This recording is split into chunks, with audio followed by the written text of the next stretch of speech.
Hey guys, welcome back to my channel. In this video, we are going to solve range sum query 2D immutable.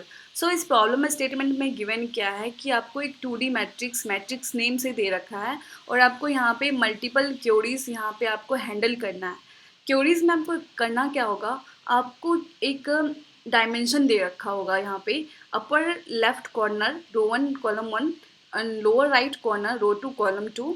एक तरह से बोला जाए तो उस मैट्रिक्स में एक सब मैट्रिक्स होगा जिसका आपको डायमेंशन दे रखा होगा और उसका सम फाइंड करके देना है। सम ऑफ द एलिमेंट्स, उस सब मैट्रिक्स में जितने भी एलिमेंट्स होंगे उनका सम फाइंड करके आपको डन करना है। ठीक है, तो पहले तो एग्जांपल के थ्रू समझते हैं ये है क्या। आपको देखो ये मैट्रिक्स दे रखा है और यहाँ पे ये सपोज आपको यहाँ पे क्यूरीज आपको इस रेड रीजन का दे रखा है। ठीक है, रेड रीजन में दे रखा है, ये आपको कैसे पता चलेगा, आपको यहाँ पे टू का आपको डायमेंशन दे रखा होगा इस सेल का और इस सेल का। इसका मतलब क्या होगा कि आपको इस सब मैट्रिक्स का आपको सम फाइंड करके देना है जो कि आपका क्या है 8 है। ठीक है, 8 एंड उसके बाद आपका इस ऐसे क्यूरीज मल्टीपल क्यूरीज हो सकते हैं जो कि आपको क्या करना है फाइंड करके देना है। ठीक है, तो आते हैं इस प्रॉब्लम पे, यहाँ पे देखते हैं। यहाँ पे क्या है, आपका एक मैट्रिक्स दे रखा है, ओके, एंड क्यूरीज दे रखा है। क्यूरीज में आपका दो dimension row 1 and column 1, row 2 and column 2 ये है। ठीक है, तो ये आपका एक दे रखा है, यहाँ पे ये दे रखा है। इसका मतलब क्या है, इसका आपको सम फाइंड करके यहाँ पे देना है। ठीक है, मान लेते हैं अगर यही मैट्रिक्स आपके पास होता, यहाँ पे 2 0 1 1 0 1 एंड 0 3 0, आपके पास यही मैट्रिक्स दे रखा है और आपको सम फाइंड करने के लिए बोला जाता इसका। तो सम कैसे फाइंड करते, आप दो लूप का यूज़ करते हैं, यहाँ पे रन करते, दो लूप यूज़ करते रहे, आपको क्या होता है रो वाइज कॉलम वाइज आप जो भी करते यहाँ पे सारे एलिमेंट को एक एक करके ट्रावर्स करते और सबका सम फाइंड कर लेते, राइट। लेकिन दूसरा तरीका आपका क्या हो सकता है, यहाँ पे देखो आप क्या करते प्रीफिक्स सम कॉलम वाइज रो वाइज भी कर सकते थे, उससे भी आपका क्या मिल जाता, सम मिल जाता। सम कैसे मिलता वो हम देखते हैं। ठीक है, सिर्फ आपके पास यही मैट्रिक्स होता तब देखो, तो आप क्या करते यहाँ पे 2 रखते, 2 0 आपका 2 होता, 2 + 1 आपका 3 होता। ठीक है, फिर यहाँ पे 1 1 0 1 1 1 2 होता। ठीक है, फिर 0 आपका यहाँ होता, 0 + 3 यहाँ पे 3 होता, यहाँ पे 3 होता। अब तो रो वाइज आप क्या किए, यहाँ पे सम फाइंड कर लिए। अब हम क्या करेंगे, कॉलम वाइज भी करेंगे। 2 + 1 देखो देखो यहाँ तक का एलिमेंट आपने यहाँ ऐड कर लिया, यहाँ तक का एलिमेंट आपने यहाँ ऐड कर लिया, यहाँ तक का एलिमेंट आपने यहाँ ऐड कर लिया, राइट। अब हम क्या करते हैं, इधर से करते हैं। तो आपका 2 है, ये 2 2 + 1 3 3 + 0 0 आपका 3 होगा। ठीक है, अब यहाँ पे 2 है, 2 2 2 रहेगा, 2 + 1 आपका यहाँ पे 3 हो जाएगा और 3 + 3 आपका क्या हो जाएगा 6 हो जाएगा। ठीक है, फिर 3 + 2 ये 5 हो जाएगा, यहाँ पे 3 होगा, ये 5 होगा यहाँ पे, और यहाँ पे आपका ये 5 + 3 यहाँ पे 8 होगा। तो इस कॉर्नर पे जो आएगा वो आपका आंसर होने वाला है, इस कॉर्नर पे जो आएगा वो आंसर होना है। क्यों होने वाला है, क्योंकि ये इधर से भी ऐसे करके ऐड कर लिया और कॉलम वाइज भी यहाँ पे क्या किया, देखो यहाँ से आप ऐड करके यहाँ ले आए, यहाँ से ऐड करके आप यहाँ ले आए, फिर यहाँ से ऐड करके आप यहाँ ले आए, फिर यहाँ पे आप यहाँ तक के जितने भी एलिमेंट्स थे यहाँ पे ऐड कर चुके हो। अब हमें क्या करना है, इन पे जितना भी होगा, इस कॉलम पे जितना भी होगा, उसके कॉर्नर में जितना मिलेगा, लास्ट एलिमेंट जो मिलेगा वो हमारा आंसर होगा। कैसे, क्योंकि आप यहाँ तक का सम यहाँ ले चुके हो, यहाँ तक का सम यहाँ ले चुके हो, यहाँ तक का सम यहाँ ले चुके हो, फिर यहाँ तक का सम अगर यहाँ तक ले आए तो आपका क्या हो जाएगा, टोटल का सम मिल जाएगा आपको, राइट। तो ये 8 आपका निकल गया। यही अप्रोच ना हम यहाँ पे यूज़ करने वाले हैं। अब इस अप्रोच को हम कैसे यूज़ करेंगे वो हम देखेंगे, कैसे हमें हेल्प करेगा प्रीफिक्स सम, हमारा रो वाइज कॉलम वाइज कैसे हेल्प करेगा वो हम देखेंगे। देखो आपको ये मैट्रिक्स दे रखा है, लेकिन आपको सब मैट्रिक्स का करके देना है। तो सब मैट्रिक्स का करके देना होगा, तो हमें क्या करना होगा वो हम देखेंगे। पहले हम क्या करते हैं, फाइंड कर लेते हैं। ओके, यहाँ पे क्या करो, मैं क्या करती, ये कलर आपको यूज़ करती रो वाइज। ओके, सो यहाँ पे आपका 3 है, 3 + 0 आपका 3 होगा, 3 + 1 आपका क्या होगा 4 होगा, 4 + 4 क्या होगा आपका 8 होगा, 8 + 2 क्या होगा आपका 10 होगा। ठीक है, फिर आपका 5 है यहाँ पे, 5 + 6 11, 11 3 14, 14 2 16, 16 1 17। ठीक है, फिर ये आपका 1 है, 1 + 2 3, 3 + 0 3, 3 1 + 4 4 + 5 9, ठीक है। यहाँ पे 4 है, 4 1 5, 5 0 5, 5 1 6, 6 7 13, ये हो गया 13, अच्छे से लिख लेती हूँ, रुको, हाँ ये 1 हो गया, 1 0 1 0 1 सॉरी 1 1 3 4 4 4 0 4 4 + 9, ये होगा आपका रो वाइज। अब हम क्या करेंगे, कॉलम वाइज फाइंड कर लेते हैं। ओके, कॉलम वाइज इस कलर से करती यूज। देखो अब है 3 आपका, 3 तो 3 ही रहेगा आपका, इसको कंसीडर करेंगे, ब्लू में जो होगा उसको कंसीडर करेंगे अब, ठीक है, क्योंकि हमने रो वाइज कर लिया है उसका। अब कॉलम वाइज करेंगे, 3 ही होगा, 3 + 5 आपका 8 हो जाएगा, 8 + 1 9 हो जाएगा, 9 + 3 13 हो जाएगा, 13 1 14, ये 14 हो गया। अब ये 3 है आपका, 3 + 11 क्या हो जाएगा 14, 14 3 17, 17 5 आपका 22, और 22 1 आपका क्या हो जाएगा 23। ओके, यहाँ पे 4 होगा, 4 + 4 18, 18 3 21, 21 5 26, 26 4 30, ठीक है। फिर आपका 8 है यहाँ पे, 8 16 24, 24 28, 28 से 34, 34 38, ओके।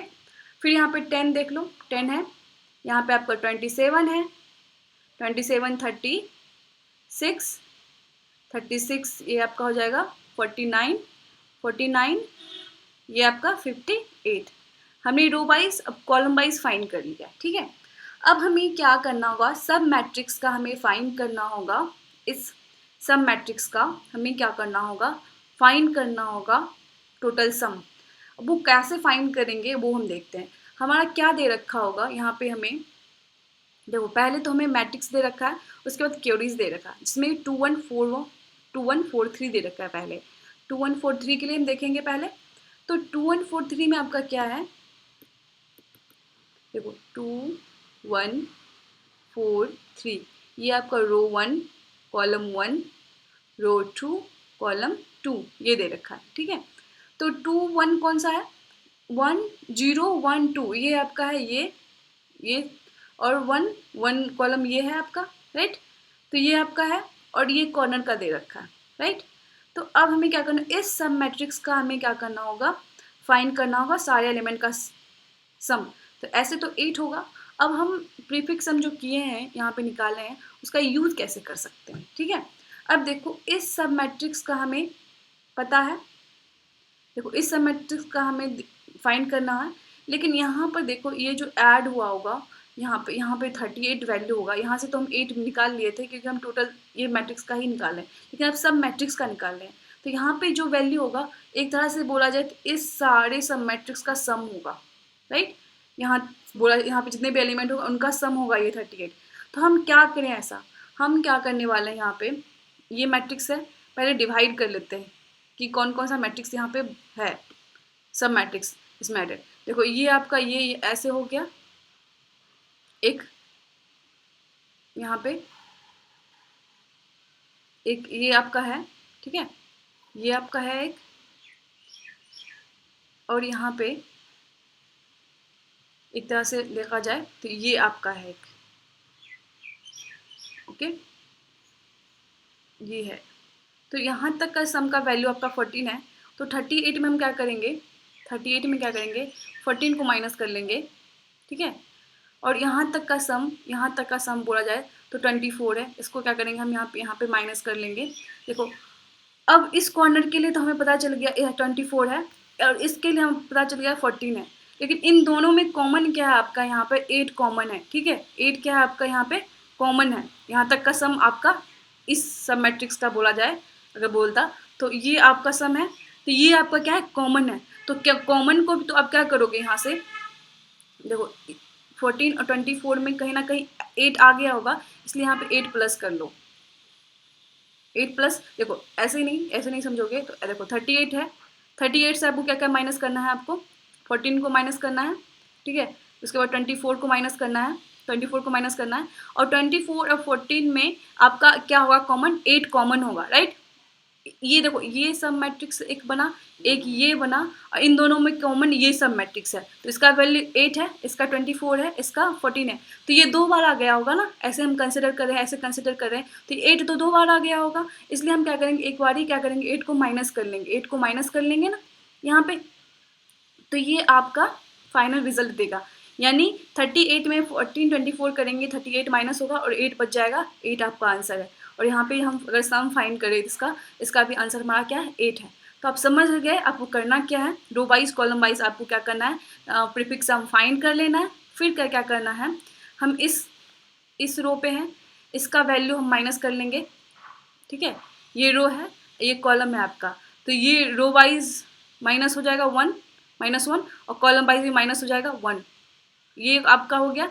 अब ये रो तो आपका सेम है, रो ये माइनस हो जाएगा, रो माइनस हो जाएगा, ठीक है, रो -1, ओके, और सॉरी ये रो आपका देखो ये आपका रो है, ये माइनस हो जाएगा, तो रो 1 का -1 हो जाएगा, लेकिन कॉलम जो आपका यहाँ ये वाला दे रखा होगा C2 यूज हो जाएगा, ये इसका डायमेंशन, फिर इसका हम डायमेंशन निकाल लेंगे, इसका क्या होगा, रो आपका सेम होगा, रो 2 जो दे रखा होगा इसका वाला, ये रो 2 हम यूज़ कर लेंगे, और कॉलम इसका क्या यूज़ करने वाला है, इसके लिए जो कॉलम होगा ये कॉलम इससे -1, C-1, ठीक है, C1 -1, तो ये आपका हो गया, ये माइनस कर लोगे, ये माइनस कर लोगे, और ये दोनों क्या कॉमन हो चुका है, तो एक बार प्लस कर लेंगे हम, ठीक है, और इसमें से माइनस कर लेंगे, तो अब हो गया हमारा, इससे हमारा क्या होगा, फाइनल रिजल्ट मिल जाएगा। अब आते हैं कोड पे हम, ठीक है, कोड को मैं एक्सप्लेन करती हूँ। पहले तो हम क्या कर रहे हैं, row wise column wise prefix sum find कर रहे हैं, तो हमने यहाँ पे ले लिया है, ठीक है, एक हमने सम वेक्टर ले लिया है 2D वेक्टर, जिसका साइज आपका सेम होने वाला है, रो आपका मैट्रिक्स का ले लिए हम, यहाँ पे कॉलम का भी साइज ले लिए हैं, रो का भी ले लिए हैं। उसके बाद हमने क्या किया है, रो वाइज हमने यहाँ पे क्या किया है, ले लिया है आपका, फाइंड कर लिया है, ठीक है। उसके बाद हमने यहाँ पे कॉलम वाइज भी फाइंड कर लिया है, ये प्रीफिक्स सम। उसके बाद हम क्या किया, सम को असाइन कर दिए मैट्रिक्स, ठीक है, असाइन कर दिया। उसके बाद हम क्या करेंगे, पहले तो टोटल फाइंड करेंगे, टोटल लगभग क्या मिलेगा, इस कॉर्नर पे जो वैल्यू होगा 38 था ना, ये 38 था, रो 2 कॉलम 2 पे जो वैल्यू था वो हमें ले लेंगे टोटल में आपका रो 2 कॉलम 2 का ले लिया आपने, यहाँ ले लिया। उसके बाद एक्स्ट्रा क्या है आपके पास, सम, एक्स्ट्रा सम क्या है आपके पास ये है और यहाँ पे ये कॉमन है, उसको फाइंड कर लेंगे, इसलिए हमने यहाँ पे लिया। और हमें कॉर्नर केस का भी यहाँ पे ध्यान रखना है कि 0 नहीं होना चाहिए, क्योंकि माइनस करोगे तो रो अब कॉलम आपका माइनस में आएगा, जो कि सही नहीं होगा। उस कंडीशन में हम क्या करेंगे, वैल्यू 0 लेंगे, इसलिए हमने यहाँ पे क्या क्या चेक कर लिया, कहीं ये 0 तो